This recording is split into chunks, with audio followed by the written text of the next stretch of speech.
Olá pessoal, que bom estar com vocês novamente para a gente recapitular a lição, fazer o resuminho. A gente está na terceira lição desse trimestre, que a gente está estudando um pouco mais como interpretar, estudar as Escrituras. E nessa terceira lição o tema é a visão de Jesus e dos apóstolos sobre a Bíblia, sobre as Escrituras. E aí a gente vê, dando sequência do que a gente estudou nas últimas semanas, a gente já viu como é que foi o processo de escritura da Bíblia, quantos autores temos, quantos livros temos, o processo de inspiração e revelação na semana passada. E aí a gente vai aprofundando aqui um pouquinho mais, chegando nos personagens principais, entre aspas, da Bíblia, né? Ou com certeza na personagem principal, que é Jesus, da Bíblia. A gente vê qual que é a relação entre ele, a igreja primitiva, né, os apóstolos, os discípulos, qual que era essa relação que eles tinham com a Escritura, né? E aí, para começar, a gente vê que desde o começo a lição traz o exemplo de Jesus sendo tentado no deserto por Satanás, né? São 3 tentações ali que ele sofre, né? Sobre o alimento, sobre o poder, a glória dele, né? E a adoração. E a adoração. E nas três vezes ele responde categoricamente: está escrito, também está escrito. Eu acho que isso foi bem interessante até a gente analisar, porque ele não falou esteve escrito, estava escrito, dando uma como referência. Diziam. Ou como Deus disse no passado, não, está escrito. Então é algo que é atemporal. Permanece, né? Exatamente. A verdade permanece. Com certeza aqui fica, acho que a primeira lição pra gente, né? O quanto Jesus valorizava e certamente valoriza a palavra como a palavra de Deus, né? A Escritura, a Bíblia, como um livro diferenciado, né?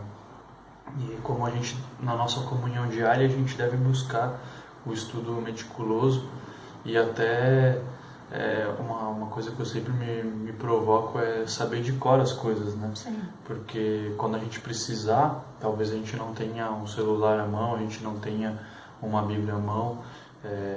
Se a gente não souber de cor, a gente não vai saber muito bem o que está escrito, onde está escrito, não vai ter nem como a gente se confortar, né? Eu acho que também é interessante essa parte de falar sobre a tentação de Jesus no deserto, é que ele não usou de achismo, né, como hoje em dia a gente faz. Infelizmente, quando se trata de coisas espirituais, você percebe que muitos usam da opinião própria e não do que está escrito na Bíblia em si.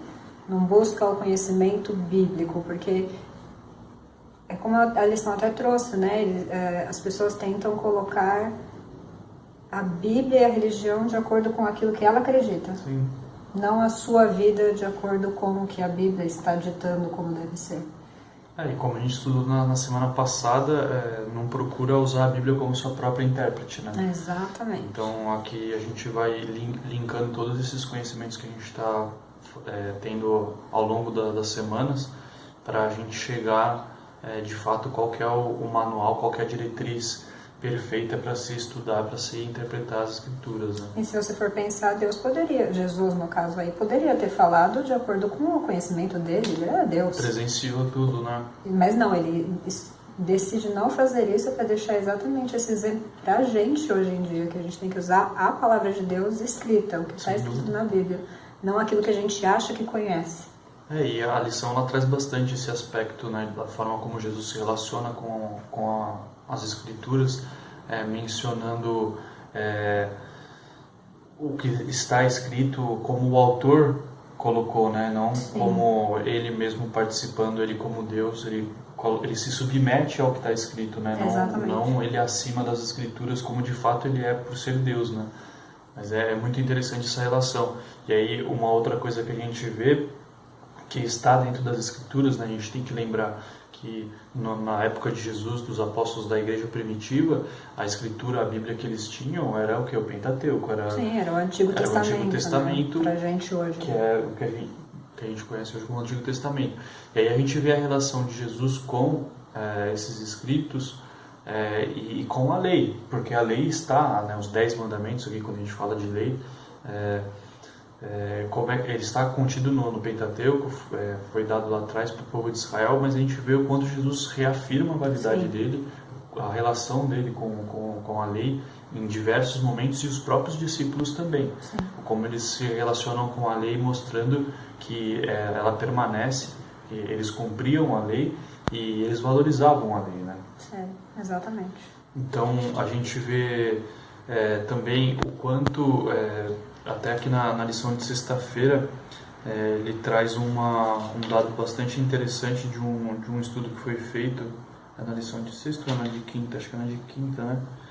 No finalzinho da lição de quinta-feira, ele traz, um estudioso fez um levantamento, no Novo Testamento tem mais de 2.680 referências específicas ao Antigo Testamento, sendo elas, acho que o mais citado é Isaías, que foi um profeta que falava muito sobre o Messias, né? Então, quando a gente vê o ministério de Jesus na Terra, vários momentos a gente vê ele fazendo coisas que a gente não entende muito bem, mas depois a gente vê cumpriu-se a profecia conforme estava escrito, tal. Então, Isaías ele foi um profeta para o tempo ali em que ele viveu, mas ele falava muito sobre o Messias. Exato. Então a gente tem citação de Isaías, de Salmos, Êxodos e outros tantos livros, né? Isso é bastante interessante, né? Como tem tantas citações, isso diretas. Sim. Diretas de textos, sem contar temas que a gente vê eles retomando, situações e tudo mais que retomam o Antigo Testamento. Então a gente vê o quanto ele é forte, né? E o interessante dessas citações, porque não foi só Jesus que citou, né? Você tem os apóstolos citando também todas essas referências ao passado, a esses outros históricos, né? Pessoas históricas e profetas, porque reafirma a validade da Bíblia e do Antigo Testamento e de como isso realmente aconteceu. Não é algo mitologia, uma história da carochinha, como infelizmente hoje é colocado, né? Querendo ou não, muitas religiões, muitas denominações já não creem mais no dilúvio, não crê na própria criação, não acha que foi em 7 dias literais, em 6 dias literais no caso, né? Acha que foi por uma evolução ou que foram milênios.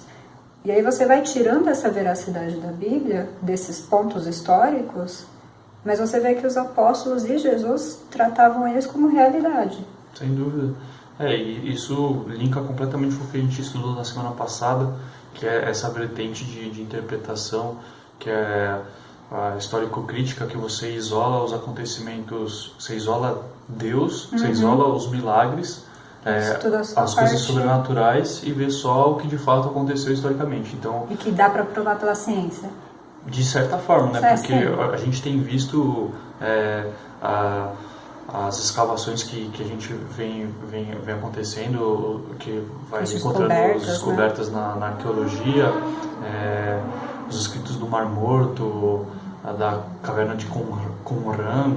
A gente vê tantas outras coisas que vão comprovando que essas coisas aconteceram, a diferença de data entre esses escritos, esses achados e o escrito original.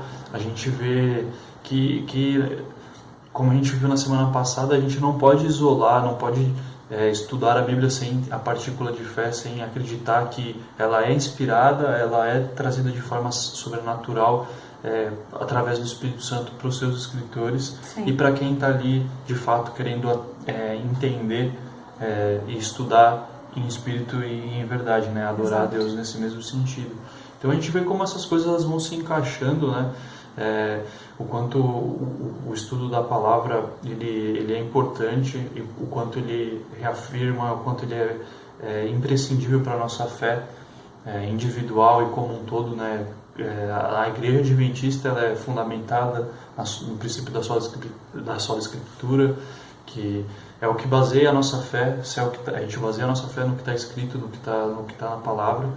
Então, isso é uma identidade nossa ainda, né? Então, eu acho que isso é o que fica para a gente cada vez mais, a cada semana que vai se passando, o quanto a Escritura ela é importante, o quanto é válida, inspirada por Deus e validada por Deus através de Jesus, através dos discípulos. Então que a gente consiga cada vez mais colocar isso na nossa mente quando a gente estiver estudando, para que o Espírito Santo nos utilize e nos ajude a interpretar, a conhecer, a conseguir estudar da forma correta para que as verdades sejam reveladas para nós e que a gente consiga praticá-las em nossa vida, né?